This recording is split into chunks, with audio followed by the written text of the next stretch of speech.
जवान फिल्म की कहानी शुरू होती है एक खुफिया आइलैंड से, जहां पर एक सीबीआई ऑफिसर जिसका नाम राज ठाकुर है और फिल्म में राज ठाकुर का रोल शाहरुख खान निभा रहे हैं। राज ठाकुर अपनी सीबीआई टीम के साथ आइलैंड पर किसी को पकड़ने के लिए आता है। इस आइलैंड पर जगह जगह पर बॉम्ब लगा रखे थे, इसीलिए सीबीआई टीम के यहाँ पर पहुंचते ही सभी बॉम्ब ब्लास्ट हो जाते हैं और सभी सीबीआई ऑफिसर मारे जाते हैं। अब ये खबर चारों तरफ फैल जाती है कि एक सीक्रेट ऑपरेशन के दौरान सीबीआई ऑफिसर राज ठाकुर और उनकी टीम मारी जा चुकी है। मीडिया में भी इसी बात के चर्चे हो रहे होते हैं। अब फिल्म थोड़ा पीछे जाती है और अब हमें 3 महीने पहले की कहानी दिखाई जाती है कि उसी खुफिया आइलैंड पर एक आदमी है जिसका आधा चेहरा जला हुआ है और वो अपने चेहरे पर पट्टी बांध रहा है, क्योंकि शायद उसके साथ कोई काफी बड़ा हादसा हुआ था जिसकी वजह से उसका आधा चेहरा जल चुका है और ये आदमी किसी हमले की तैयारी कर रहा है। ये आदमी और कोई नहीं राज ठाकुर ही होता है, पर राज ठाकुर तो एक सीबीआई ऑफिसर है और अपनी टीम के साथ सीक्रेट मिशन पर है। तो आइलैंड पर ये दूसरा राज ठाकुर जैसा दिखने वाला आदमी कौन है, ये हमें हमारी आगे की कहानी में देखने को मिलेगा और ये भी पता चलेगा कि ये आदमी इस आइलैंड पर किसी को मारने की तैयारी कर रहा है। ये सब हमें आगे कहानी में पता चलेगा। अब हमें पता चलता है कि राज ठाकुर अपनी सीबीआई टीम के साथ एक मिशन पर काम कर रहा है, पर राज ठाकुर के साथ जो सीबीआई टीम आई थी वो सीबीआई टीम नहीं थी। राज ठाकुर ने अपनी अलग से एक सीबीआई टीम तैयार कर ली है अपने एक मकसद के लिए। राज ठाकुर किसी बड़े आदमी से बदला लेना चाहता है और उसी बदले को पूरा करने के लिए मुंबई पहुंच जाता है और मुंबई में बैठे बड़े बिजनेसमैन और माफिया मैन शंकर से बदला लेना चाहता है। इसीलिए मुंबई में ही राज ठाकुर शंकर से बदला लेने के लिए एक प्लान तैयार करता है। फिल्म में शंकर का रोल विजय सेतुपति निभा रहे हैं। अब राज ठाकुर को अपनी टीम की तरफ से खबर मिलती है कि शंकर अपनी फैमिली के साथ एक मॉल में जाने वाला है। राज ठाकुर शंकर को मारने का प्लान बनाता है कि वो बीच रास्ते में ही शंकर के ऊपर अटैक करेगा। अगले दिन शंकर अपनी फैमिली के साथ मॉल में जाता है। रास्ते में राज ठाकुर उसकी गाड़ी पर हमला कर देता है, पर राज ठाकुर को बाद में पता चलता है कि गाड़ी में शंकर नहीं था बल्कि शंकर की पत्नी अन्नू थी।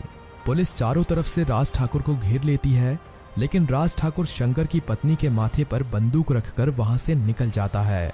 फिल्म में अन्नू का रोल सान्या मल्होत्रा निभा रही हैं।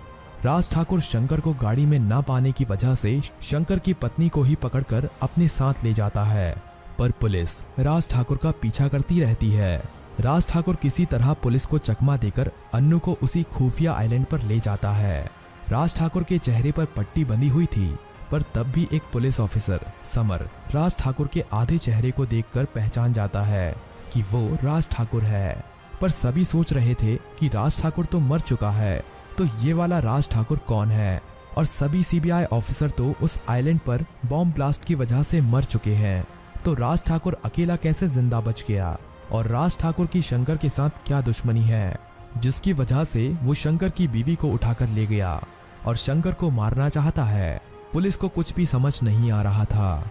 दूसरी तरफ शंकर भी अपनी पत्नी के किडनैप होने की वजह से काफी ज्यादा परेशान था और शंकर सोच रहा था कि आखिर मेरा ये नया दुश्मन कौन पैदा हो गया जो मुझे मारना चाहता है, और आखिरकार उसने मेरी पत्नी को क्यों किडनैप किया, और ये कौन सा दुश्मन है जो अपना चेहरा छुपाकर सभी को धोखा दे रहा है। पुलिस को राज ठाकुर पर शक होता है, इसीलिए पुलिस राज ठाकुर की पत्नी सपना को पूछताछ के लिए पकड़ लेती है। फिल्म में सपना का रोल नयनतारा निभा रही है। पुलिस स्टेशन में सपना से पूछताछ की जाती है। पुलिस ऑफिसर समर सपना को उस शख्स की फोटो दिखाता है जिसने शंकर की पत्नी अन्नू को किडनैप किया था। सपना उस शख्स की फोटो देखकर पहचान जाती है कि वो राज ठाकुर ही है, पर वो पुलिस से झूठ बोल देती है और कहती है कि मैं भी नहीं जानती कि ये कौन है। उसके चेहरे पर पट्टी बंधी हुई है, इसीलिए मुझे उसका चेहरा पूरा नहीं दिखाई दे रहा और ना ही मैंने कभी पहले इसे देखा है। अब हमें यहाँ पर पता चलता है कि शंकर की पत्नी अन्नू को किडनैप करने वाला वो शख्स राज ठाकुर नहीं बल्कि राज ठाकुर का भाई राजा है। राज ठाकुर तो उस खुफिया आइलैंड पर बॉम्ब ब्लास्ट वाले दिन ही मारा जा चुका है। अब हमें यहाँ पर पता चलता है कि शाहरुख खान का फिल्म में डबल रोल है। यहाँ से फिल्म फ्लैशबैक में जाती है और हमें दिखाया जाता है कि आंध्र प्रदेश के एक छोटे से गांव में राजा और राजा नाम के दो जुड़वा भाई अपने परिवार के साथ रहते थे। दोनों जुड़वा भाई काफी समझदार और हिम्मत वाले थे और दोनों भाई घुल मिलकर रहते थे और एक दूसरे को काफी प्यार भी करते थे। धीरे धीरे ये बड़े हो जाते हैं और अब इनकी नौकरी आर्मी में लग जाती है। अब इनकी आर्मी में ट्रेनिंग चल रही होती है। धीरे धीरे करके इनकी ट्रेनिंग भी पूरी हो जाती है और अब इनकी ट्रेनिंग का आखिरी दिन होता है। अगले दिन ये एक आर्मी जवान बनने ही वाले थे। तभी राजा को पता चलता है कि उनकी ट्रेनिंग कैंप के पास माफिया डॉन शंकर बॉर्डर पर ड्रग्स का लेन देन करने वाला है। राजा अपने सीनियर्स को बिना बताए अकेले ही शंकर के उस माल को पकड़ने के लिए चला जाता है। शंकर उन्हें दूर से छिपकर देख रहा होता है और थोड़ी देर में उनके ऊपर हमला कर देता है। राजा अकेले ही शंकर के सभी लोगों को धूल चटा देता है। शंकर भी पुलिस के हाथ में उसका माल ना लग जाए ये सोचकर अपने माल को वहीं पर छुपा देता है, लेकिन उन ड्रग्स को छुपाते हुए राजा शंकर को देख लेता है। शंकर अपने ड्रग्स को छुपाकर वहां से भाग जाता है, पर राजा उसके ड्रग्स को ढूंढकर उनमें आग लगा देता है। अब राजा अपने ट्रेनिंग कैंप वापस जाता है और ये सब अपने सीनियर्स को बताता है। सीनियर्स ये सब सुनकर राजा से काफी ज्यादा नाराज होते हैं और उसे आर्मी में भर्ती करने के लिए मना कर देते हैं, क्योंकि राजा ने आर्मी के रूल्स का उल्लंघन किया था। उसने अपने सीनियर्स को बिना बताए ये सब किया था, इसीलिए आर्मी ऑफिसर उसे आर्मी में भर्ती करने के लिए मना कर देते हैं। पर राजा का दूसरा भाई राज एक आर्मी जवान बन जाता है और राजा को दोबारा उसके घर भेज दिया जाता है। अब एक रात राजा अपनी माँ और पिता के साथ सो रहा होता है। शंकर को पता चल चुका था कि उसके ड्रग्स को राजा ने जलाया था, इसीलिए राजा से बदला लेने के लिए शंकर राजा के घर पहुंच जाता है और रात में उसके घर पर आग लगा देता है। इस आग में राजा के माता पिता जलकर मर जाते हैं और राजा का आधा चेहरा जल जाता है, पर राजा किसी तरह जिंदा बच जाता है। जब ये खबर राजा के भाई राज को पता चलती है तो वो सोचता है कि घर में आग लगाना और उसके माता पिता और भाई की मौत सिर्फ एक हादसा है। पर कुछ सालों के बाद राज को पता चल जाता है कि उसका भाई राजा आज भी जिंदा है और राजा की पूरी कहानी के बारे में राज को पता चल जाता है। राजा को ये भी पता चल जाता है कि उसका भाई आज भी जिंदा है और अपने माँ बाप की मौत का बदला लेने के लिए माफिया डॉन शंकर को मारना चाहता है। अब तक राज की शादी भी हो चुकी है और ये सब बातें उसने अपनी पत्नी सपना को भी बता दी हैं।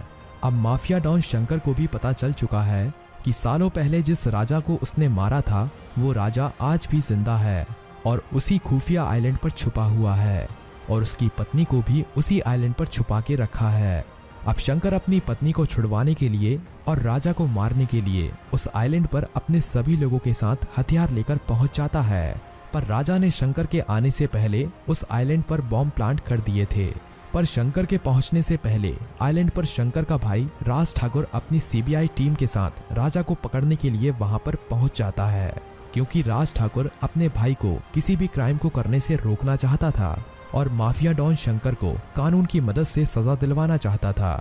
राजा के बिछाए हुए बॉक्स में शंकर की जगह राज ठाकुर और उसकी सीबीआई टीम मारी जाती है। अब आइलैंड पर माफिया डॉन शंकर पहुंच जाता है और देखता है कि आइलैंड पर पहले ही एक बॉम्ब ब्लास्ट हुआ था जिसमें राजा मर चुका है। शंकर राज ठाकुर की लाश देखकर सोचता है कि राजा भी मर चुका है, पर राजा अंदर ही बैठा हुआ था। जैसे ही शंकर अपनी पत्नी को अंदर लेने के लिए जाता है तभी उसकी मुलाकात राजा से होती है। अभी तक शंकर को ये नहीं पता था कि राजा दो जुड़वा भाई हैं। अब राजा को देखने के बाद उसे पता चल जाता है कि राजा दो जुड़वा भाई हैं और जिसकी बाहर लाश पड़ी है वो दूसरा भाई राज ठाकुर सीबीआई ऑफिसर है। अब शंकर और राजा के बीच में भयंकर लड़ाई होती है और ये बात पुलिस को भी पता चल जाती है कि माफिया डॉन और राजा दोनों एक आइलैंड पर हैं और पुलिस अपनी सारी टीम को लेकर आइलैंड पर पहुंच जाती है। पर अब तक राजा ने शंकर के सभी आदमियों को मार दिया था और राजा अब शंकर को जैसे ही मारने के लिए जा रहा होता है तभी बाहर से पुलिस का एक ऑफिसर माइक में बोलता है कि राजा और शंकर, मुझे पता है तुम दोनों अंदर ही हो, अपने आप को सरेंडर कर दो, नहीं तो हम बाहर से फायरिंग शुरू कर देंगे। तभी राजा शंकर को गोली मारकर मार देता है और अकेले ही बाहर निकलकर आता है और पुलिस के सामने सरेंडर करता है। अब राजा को कोर्ट में पेश किया जाता है और राजा को 10 साल की सजा होती है और फिल्म यहीं पर खत्म हो जाती है।